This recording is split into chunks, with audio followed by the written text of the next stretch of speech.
तो वृत्त का सवाल आप लोग सीखना चाहते थे, बहुत दिनों से व्हाट्सएप पर मैसेज करते थे, कमेंट करते थे कि सर जी वृत्त वाला सवाल बताइए।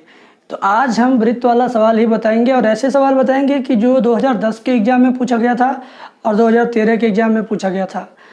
तो ये 2 सवाल बताऊंगा और 1 सवाल और बताऊंगा, 3 ही सवाल बताऊंगा इस वीडियो में, लेकिन बहुत ही अच्छे ढंग से बताने की कोशिश करूंगा और आप लोग उस ढंग को सीख लीजिएगा, ढंग को ढंग से सीख लीजिएगा ताकि एग्ज़ाम में आप उसको ढंग से सॉल्व कर सकें।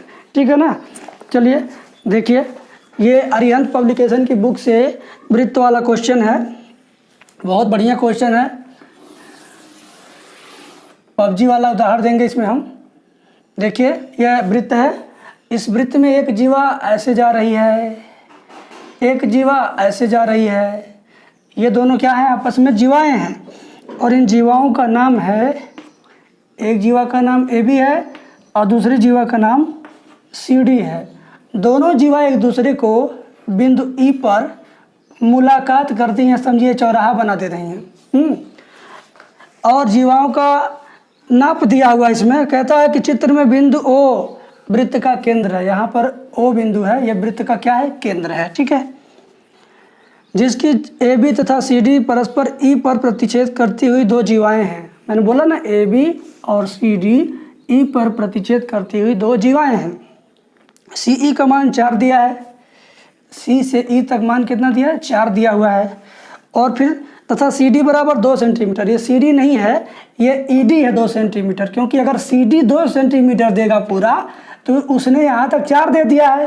तो ये कैसे संभव है कि यहाँ से यहाँ तक 2 ही देगा, क्योंकि जब यहाँ 4 है, इससे बड़ी भुजा सी डी है, तो ये 4 से ज़्यादा ही देना चाहिए। इस नाते आप समझ लीजिए कि सवाल में गलती है, उसको देना चाहिए ई डी बराबर 2। तो आप लोग अगर बुक रखे हैं तो वहाँ उसको ठीक कर लीजिएगा। ठीक है, तो ये ई डी का मान 2 दिया हुआ है। और कहता है कि भैया ए ई तथा ई बी के गुणनफल का मान ज्ञात करो। ए ई इंटू ई बी का मान बताना है। क्या बताना है, ए ई इंटू ई बी का मान बताना है। तो बहुत बढ़िया ट्रिक मैंने बताया था, जो लोग मेरा वृत्त वाला थ्योरी देखे होंगे, प्रमेय देखे होंगे, उनके लिए बहुत अच्छा है ये। देखो मैंने क्या बताया था, जब किसी वृत्त के अंदर, अंदर ही अंदर, बाहर नहीं, अंदर ही अंदर 2 जीवाएं एक दूसरे को काटें, चाहे जिस कंडीशन में काटें, तो कौन सा नियम लगाते हैं, ज़रा ध्यान से समझिएगा। मान लीजिए यहाँ पर, यहाँ से आपको चलना है या यहाँ से आपको वार करना है, कार लेके चलना है, तो यहाँ से चलेंगे, रास्ता पकड़ सीधे आएंगे ई तक, यानी सी ई। फिर यहाँ पर ब्रेक मारेंगे क्योंकि यहाँ चौराहा बन रहा है ना, यहाँ भीड़ भाड़ होगी, तो सी ई इंटू ई सी। समझिएगा, सीधे आपको आना है यहाँ तक, लेकिन इकट्ठे नहीं आना है, रुक रुक के आना। कहाँ रुकोगे, जहाँ मोड़ रहेगा वहीं ना रुकोगे। तो आओ यहाँ से लेकर सन्न देना सी ई, यानी सी ई आ गए सी ई। अब ई से चलो सन्न दे तो आ जाओगे डी तक, यानी E D into E D, बराबर चिन्ह लगा करके। अब इधर से चलो चाहे इधर से चलो, आपकी मर्जी है। इसमें भी आप इधर से चल सकते थे, ऐसे मर्जी है। और इसमें कैसे चलेंगे, बी ई फिर इंटू ई ए, बी ई इंटू ई ए, बस याद रहेगा आपको। आप इधर चले सी ई, रुक गए, फिर गुणा का चिन्ह लगा के फिर यहाँ से चले ई डी, यहाँ लिख दिया, बराबर का चिन्ह लगा के फिर क्या चल रहा है, इधर से आ रहा है बी ई, रुक गए, फिर यहाँ से यहाँ चलो ई ए, लिख दिया आपने। अब वैल्यू पुट कर दो, सी ई का मान देखो कितना है, 4 है, ई डी का मान देखो कितना है, 2 है।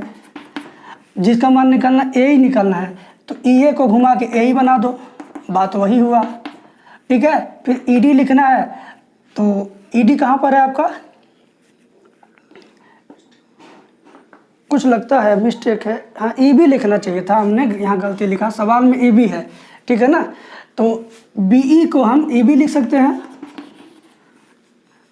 ए ई इंटू ई बी का मान, ए ई इंटू ई बी का मान 4 दूनी 8, बस। इसका आंसर कितना है, 8 आएगा। ऑप्शन में भी दिया हुआ है 8। आपके पास बुक होगा तो देख लीजिएगा, नहीं तो फिर मैं अगला सवाल बता रहा हूँ, उसमें ऑप्शन वगैरह लिख दे रहा हूँ। ठीक है, अगला सवाल देखिए। इस तरह का सवाल अगर ना समझ में आया हो तो अगला सवाल देखो यार, समझा देंगे, इस बार गारंटी ले रहे हैं। हमको लग रहा है कि कुछ बच्चे कंफ्यूज हो गए, क्योंकि सवाल में कन्फ्यूजन था, सवाल में गलती थी। मैंने उसको ठीक कराया, फिर मैंने भी एक जगह मिस्टेक से कुछ और लिख दिया था। तो मिस्टेक में मिस्टेक मिला दो तो महा मिस्टेक हो जाता है ना। तो यही बात हो गई इस सवाल में। अगला सवाल में मिस्टेक वगैरह की संभावना कम है। यस कटान हो गया। अब देखिए सवाल क्या कहता है। संलग्न चित्र में, यानी इस चित्र में ए का मान 4.5 है, ए का मान 4.5 है। तो पहले हम ए बी सी डी बना लें, ए बी सी डी और ई, ए बी सी डी बना लिया हमने। कहा था ए बराबर 4.5, ए से ली ई तक 4.5 हो गया, क्लियर। फिर बोलता है कि डी ई का मान 6 है, डी से ई तक कितना है, 6 है। फिर कह रहा कि सी ई का मान 3 है, सी से ई तक कितना है, 3 है।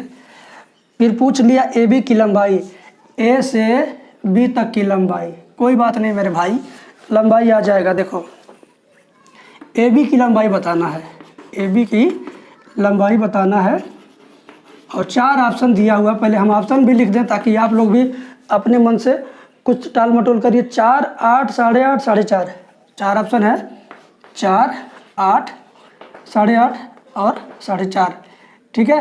ये आपका चारों ऑप्शन है, 4, 8, 8.5 और 4.5। देखो मैंने जो नियम पिछले वीडियो में बताया, पिछले सवाल में बताया, वही इसमें लगेगा।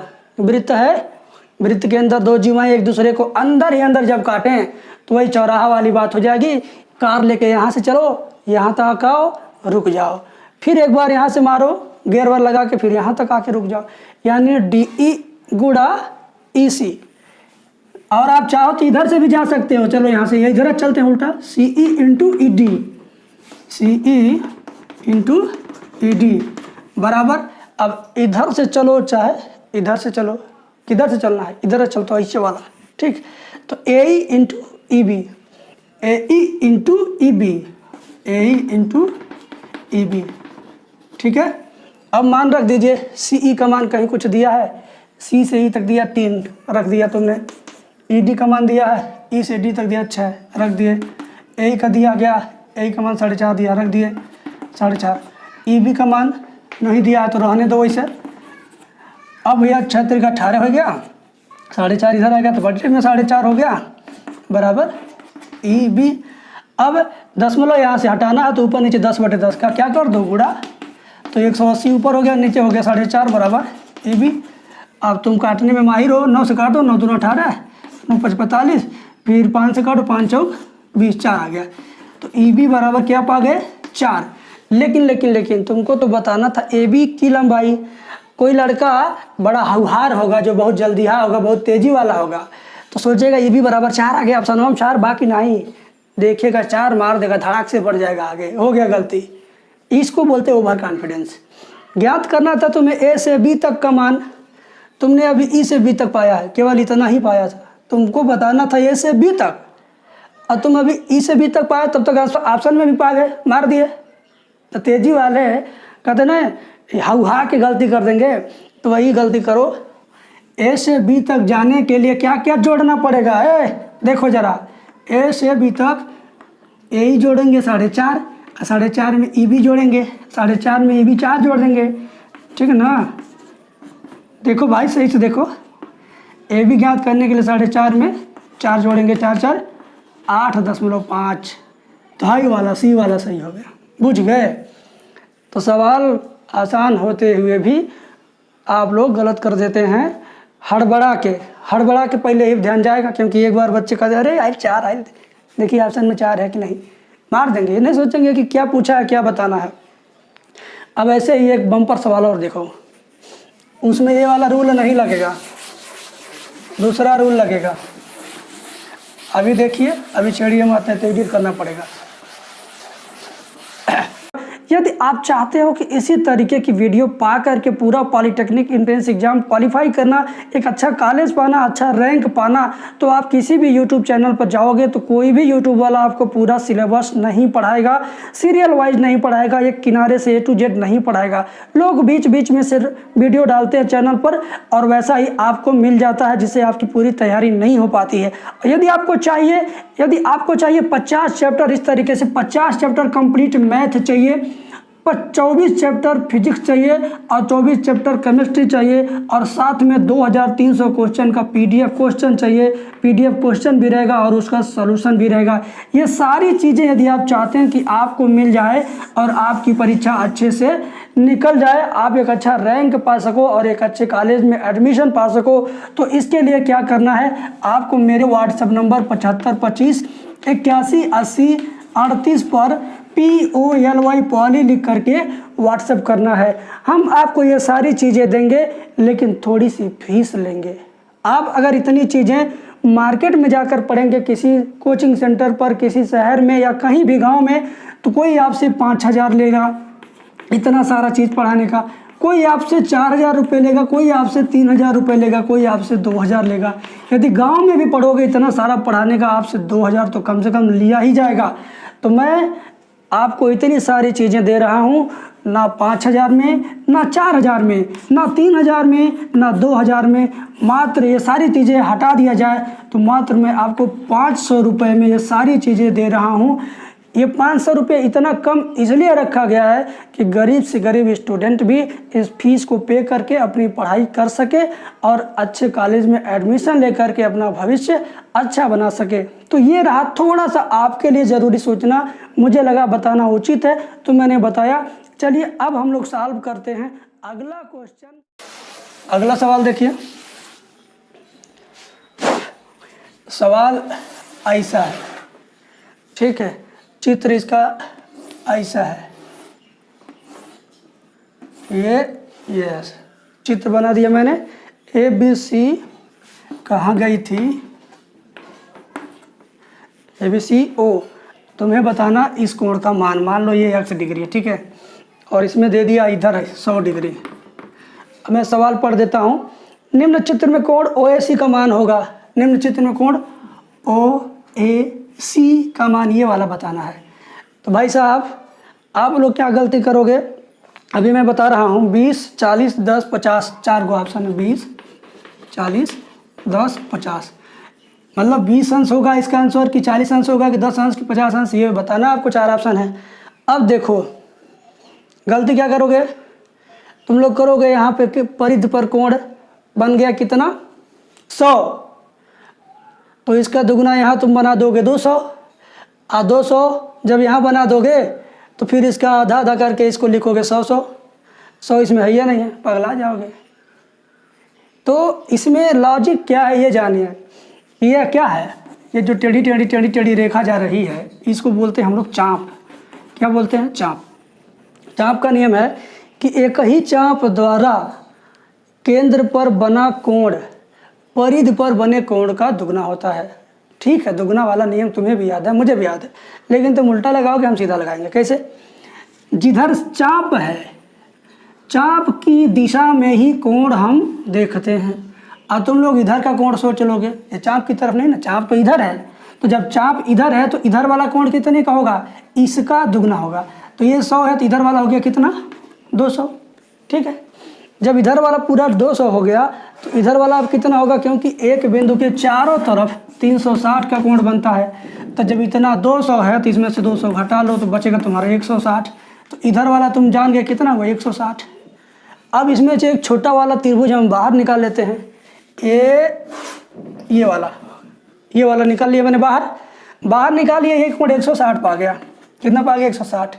अब ये कोण और ये कोण, ये और ये तीनों जोड़कर 180 होगा।